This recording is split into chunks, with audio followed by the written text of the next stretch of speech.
नमस्कार दोस्तों। 13 अप्रैल सन 1919 में अमृतसर का जलियांवाला बाग एक ऐसा दिन जो इतिहास के पन्नों में हमेशा के लिए खून से लिखा गया। वो बाग जो कभी आम लोगों के लिए एक सुकून भरी जगह थी, उस दिन उन्हीं कसाई खाने में बदल गया। हजारों मासूम लोग, बूढ़े, बच्चे, औरतें उस दिन अपनी आवाज सरकार तक पहुंचाने के लिए यहाँ इकट्ठा हुए थे। उन्हें क्या पता था ये जगह उनके लिए कब्रिस्तान बन जाएगा। जनरल डायर एक ऐसा नाम जो भारत के इतिहास में हमेशा नफरत से ही याद किया जाएगा। उसने बिना किसी चेतावनी के और बिना किसी रहम के निर्दोष लोगों पर गोलियां चलवानी शुरू करवा दी।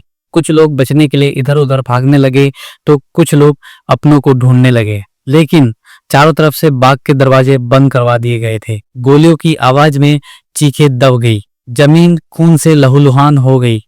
जब बंदूकें शांत हुई तो हजारों लाशें बिछ चुकी थी। वो लोग मर चुके थे, लेकिन उनके बलिदान ने न सिर्फ हिंदुस्तान को हिलाकर रख दिया, बल्कि पूरे दुनिया को ये बता दिया कि गोरे अंग्रेजों की सच्चाई क्या है।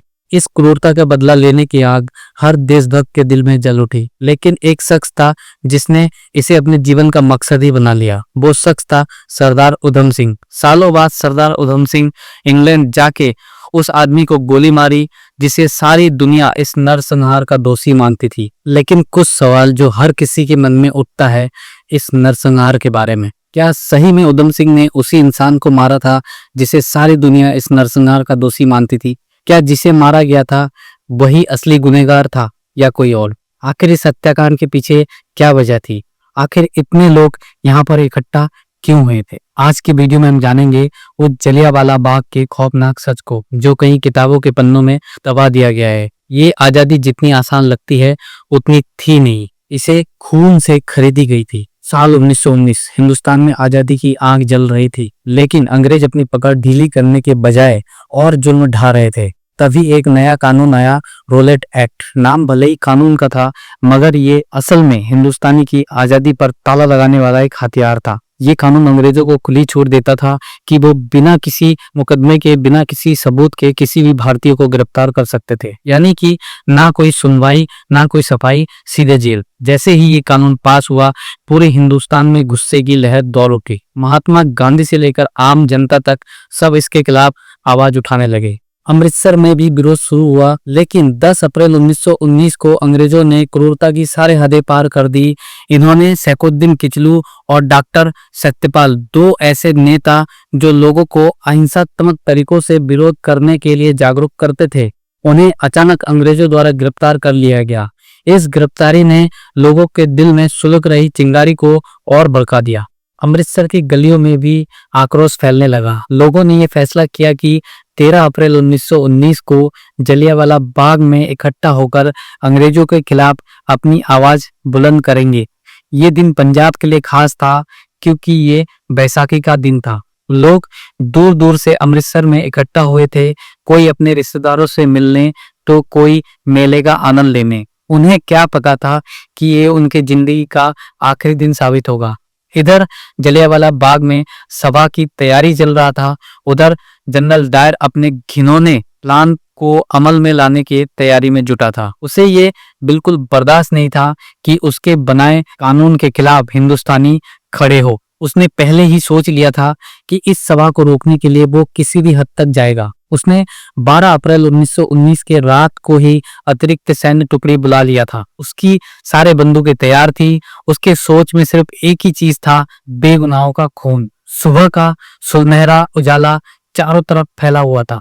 पंजाब की मिट्टी में बैसाखी की खुशबू घुली थी। हर तरफ उल्लास था, हंसी खुशी का माहौल था। बच्चे दौड़ रहे थे, मेले की रौनक अपने चरम पर थी। लोग अपनों से मिल रहे थे, लेकिन जलियांवाला बाग में इकट्ठी हो रही भीड़ की असली वजह कुछ और ही थी। एक शांतिपूर्ण सभा और एक उम्मीद कि उनकी आवाज सरकार द्वारा सुनी जाएगी। करीब 25,000 लोग वहां इकट्ठा हो चुके थे।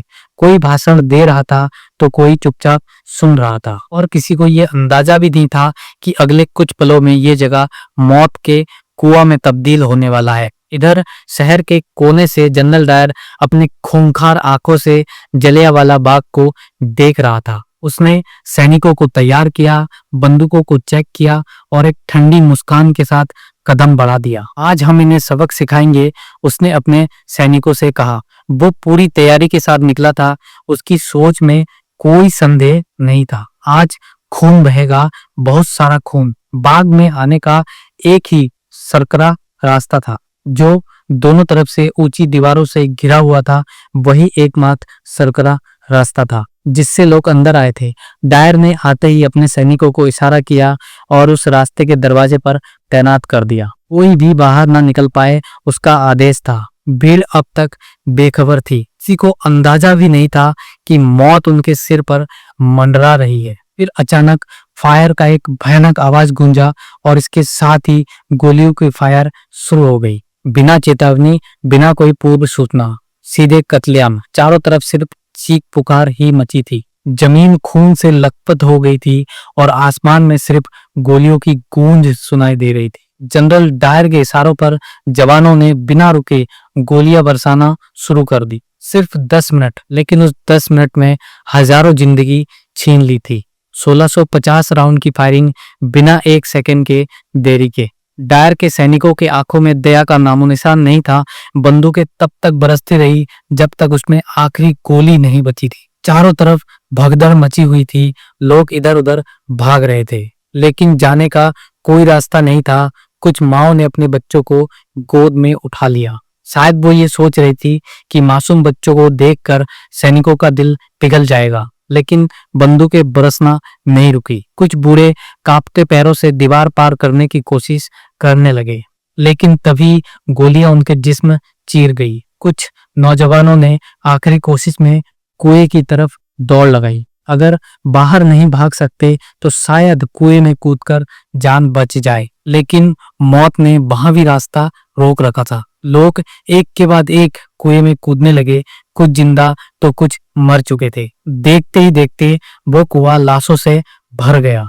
जब नरसंहार थमा तो लोग वहां पहुंचे और कुएं से 120 लाशें निकाली गई। पूरा कुआं पानी की जगह खून से भर चुका था, इसलिए आज इसे खूनी कुआं कहा जाता है। सैनिकों का बंदूक आखिरकार शांत हुई, लेकिन दीवारों पर छूटे 36 गोलियों के निशान आज भी देखे जा सकते हैं। उन गोलियों की कहानी कहती है, कहानियां उन बेगुनाहों की जो सिर्फ अपनी आजादी की बात कहने आए थे और जिनकी आवाज गोलियों की गड़गड़ाहट में हमेशा के लिए दबा दी गई। 10 मिनट की अंधाधुंध फायरिंग के बाद जब गोलियों की आवाज थमी, तब जलियांवाला बाग मौत के सन्नाटे में डूब चुका था। हर तरफ लाशें बिछी थी, घायल लोग कराह रहे थे और चारों तरफ खून ही खून था। लेकिन जनरल डायर, वो तो इस खूनी खेल के बाद राक्षसों की तरह हंसता हुआ बाहर निकल गया। उसके आंखों में दहशत नहीं बल्कि जीत का अहंकार था। वो सिर्फ जलियांवाला बाग तक ही नहीं रुका, बल्कि अमृतसर की गलियों में जो भी भारतीय उसे दिख रहा था उसे भी गोलियों से मारता जा रहा था। अंग्रेजों के सैनिकों ने इन बेगुनाह के लाशों को अपने तोप के पीछे रस्सियों से बांध दिया और सड़कों पर घसीटते हुए ले गए, मानो वो इंसान नहीं, जैसे कोई मांस का टुकड़ा हो। इसके बाद अंग्रेज सरकार ने अपनी आधिकारिक आंकड़े जारी किया, जिसमें दिखाया गया सिर्फ 379 लोग मारे गए और 120 लोग घायल हुए। लेकिन जो लोग वहां मौजूद थे और जो अपनों को खो चुके थे, वो जानते थे कि मरने वालों की संख्या हजारों में थी। पूरा हिंदुस्तान हिल गया और हर तरफ इस नरसंहार की निंदा होने लगी। इस घटना की जांच के लिए अंग्रेजों ने लेफ्टिनेंट माइकल ओडवायर को जिम्मेदारी सौंपी और जब जनरल डायर से पूछा गया उसने निहत्थे लोगों पर गोलियां क्यों चलवाई, उसने बेशर्मी से कहा, अगर मैं गोलियां नहीं चलवाता तो वो भीड़ मुझे मार देती। लेफ्टिनेंट ओडवायर ने सुना, समझा और अपना फैसला दिया, बिल्कुल सही किया डायर।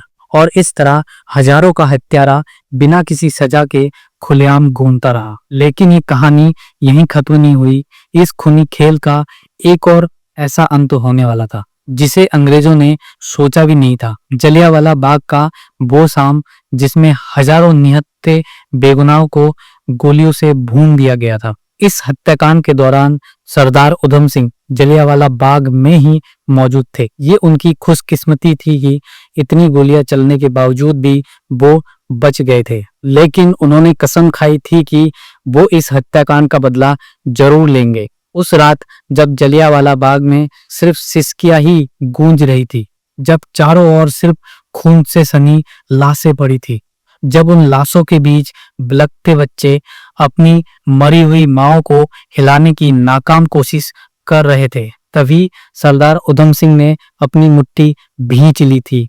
उनकी आंखों में आंसू थे, लेकिन साथ ही एक ऐसी चिंगारी थी जो जलकर ज्वाला बनने वाली थी। जलियांवाला बाग हत्याकांड के बाद ब्रिटिश सरकार ने जांच के नाम पर हंटर कमीशन गठित किया, लेकिन ये सिर्फ दिखावा था। परिणाम वही निकला जिसकी सबको उम्मीद थी। जनरल डायर निर्दोष करार दिए गए और उसे प्रमोशन दिया गया। पर एक बात जरूर हुई, डायर को ब्रिटेन भेज दिया गया और उसे कहा गया कि वो हिंदुस्तान कभी दोबारा वापस नहीं लौटेगा। तो क्या सिर्फ डायर ही दोषी था? नहीं, बल्कि असली मास्टरमाइंड तो माइकल ओडवायर था, वही जो पंजाब का गवर्नर रहते हुए इस हत्याकांड को अंजाम देने के लिए डायर को खुली छूट दी थी।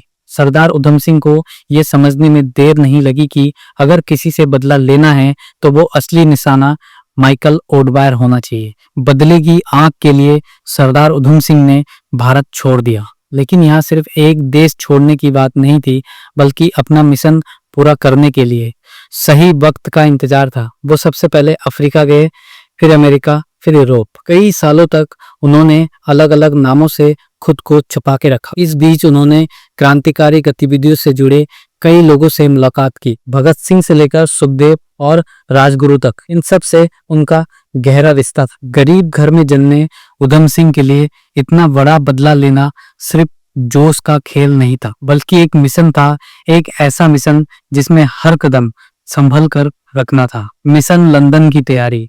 उनके सिर से माँ बाप का साया पहले ही उठ चुका था। अब उनकी जिंदगी का सिर्फ एक ही मकसद था, माइकल ओडवायर का खात्मा। इस मिशन की शुरुआत उन्होंने गदर पार्टी से की। यहीं से उन्होंने क्रांतिकारियों से मिलकर अपनी मिशन की प्लानिंग शुरू की। लेकिन लंदन तक पहुंचना आसान नहीं था। पैसे चाहिए था और अपनी पहचान भी छुपानी थी और सही वक्त का इंतजार करना था। उन्होंने कारपेंटर का काम सीखना शुरू किया, फिर मजदूरी की और धीरे धीरे पैसा जोड़ने लगे। जब कुछ पैसा इकट्ठा हुआ तो वो अमेरिका के लिए रवाना हो गए। वहां कुछ साल काम करने के बाद आखिरकार वो लंदन पहुंच गए। लंदन में उन्हें कोई पहचान ना ले, इसलिए उन्होंने एक होटल में वेटर की नौकरी कर ली। उसी होटल से वो माइकल ओडवायर के हर गतिविधियों पर नजर रखते थे, लेकिन उनके पास अभी भी वो हथियार नहीं था जिससे वो इस मिशन को पूरा कर सके। 21 साल के इंतजार के बाद आखिरकार वो दिन आ गया। उधम सिंह को अपनी मिशन पूरा करने के लिए 21 साल लग गए, लेकिन उन्होंने कभी अपनी हार नहीं मानी। अब वक्त आ गया था 13 मार्च 1940 कैक्सटन हॉल लंदन। यहाँ ईस्ट इंडियन एसोसिएशन और रॉयल सेंट्रल एशियन सोसाइटी की एक बैठक हो रही थी।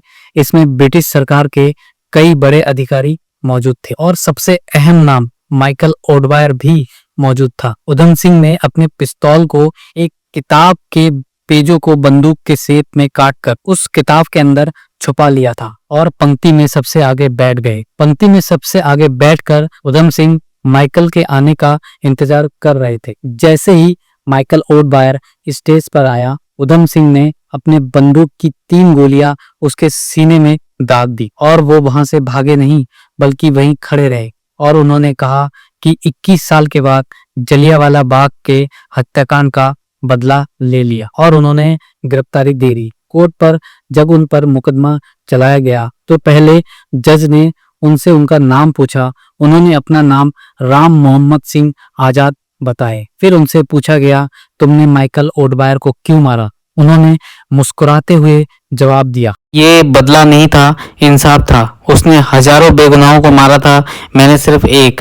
अगर मुझे मौका मिलता तो मैं और भी दोषियों को खत्म करता। और 31 जुलाई 1940 को उनको फांसी दी गई और इसके साथ ही उधम सिंह का नाम इतिहास के पन्नों में हमेशा के लिए अमर हो गया। आज भी जब जलियांवाले बाग के मिट्टी को छूते हैं तो सिर्फ उन गोलियों के निशान ही नहीं दिखाई देती है, बल्कि उन क्रांतिकारियों की गूंज भी सुनाई देती है जिन्होंने देश के लिए अपनी जान भी कुर्बान कर दी। यहाँ एक दिलचस्प बात गौर करने वाली है। जलियांवाला बाग हत्याकांड के पीछे दो बड़े अंग्रेज अफसर शामिल थे, जनरल डायर और माइकल ओडवायर। जिसने गोली चलाने का आदेश दिया था वो एक बीमारी के चलते सन 1927 में मारा गया, और ओडवायर जिसने इस नरसंहार को जायज बताया था और जनरल डायर को बचाया था, उसे उधम सिंह ने मौत की सजा दी।